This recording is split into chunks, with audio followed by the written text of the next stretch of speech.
नमस्कार शेतकरी बांधवांनो, 7च महिन्यांचा प्लॉट आहे बरोबर. आता त्याची छाटणी कशी करायची तुम्ही जर बघितलं सर्व फिरवा एकदम सुंदर असं नियोजन केलेलं आहे, सुंदर तयार झालेलं आहे. त्याला सगळ्यात महत्त्वाचं कारण म्हणजे असणारी तुमची प्रॉपर जमीन, पाण्याची निचरा होणारी जमीन असायला पाहिजे बरोबर. अंतर त्यांनी घेतलेले साधारणतः 8 बाय साधारणतः 4 फुटाचं अंतर आहे.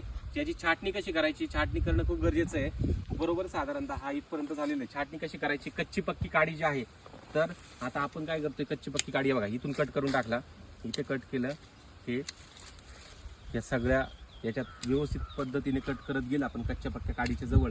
याचे फुटवे व्यवस्थित येणार आहे. ज्या दिवशी आपण छाटणी करतो, लक्षात राहू द्या, ज्या दिवशी आपण छाटणी करतो छाटणीच्या साधारणतः 6व्या महिन्यापासून पेरू चालू होतो तुमचा.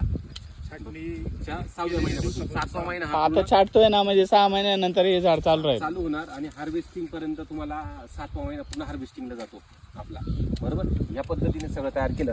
खाली जेवढ्या चाळातल्या जेवढ्या फांद्या असतील बरोबर, जास्त चाळातली ह्या काढून टाकायच्या डायरेक्ट, म्हणजे झाड तुमचं बऱ्यापैकी चांगल्या पद्धतीने ग्रो करेल बरोबर. म्हणजे ही अशा पद्धतीने जर छाटणी जर तुम्ही केली प्रॉपर, म्हणजे तुमच्या कमीत कमी काड्या किती राहणार आहे, साधारणतः 25 काड्या तुमच्या याच्यावरती राहणार, 25 ते 30 काड्या राहणार. प्रत्येक काड्यावरती शूट तुम्ही बघितले तर 3 ते 4 शूट राहणार, म्हणजे 25 चोक 100 काड्या पकडा बरोबर.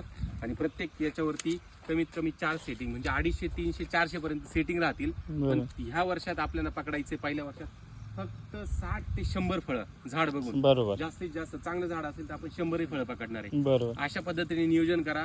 पेरू लागवड करताना छाटणीचं नियोजन महत्वाचं आहे, जमीन चॉईस करणं महत्वाचं आहे. जमीन एकदम व्यवस्थित, त्यांची पाण्याची निचरा होणारी, आणि अशा पद्धतीने केलं, छाटणी व्यवस्थित जर केली तर तुमचं चांगलं नियोजन होऊ शकतं. धन्यवाद, भेटूया पुढच्या व्हिडिओमध्ये.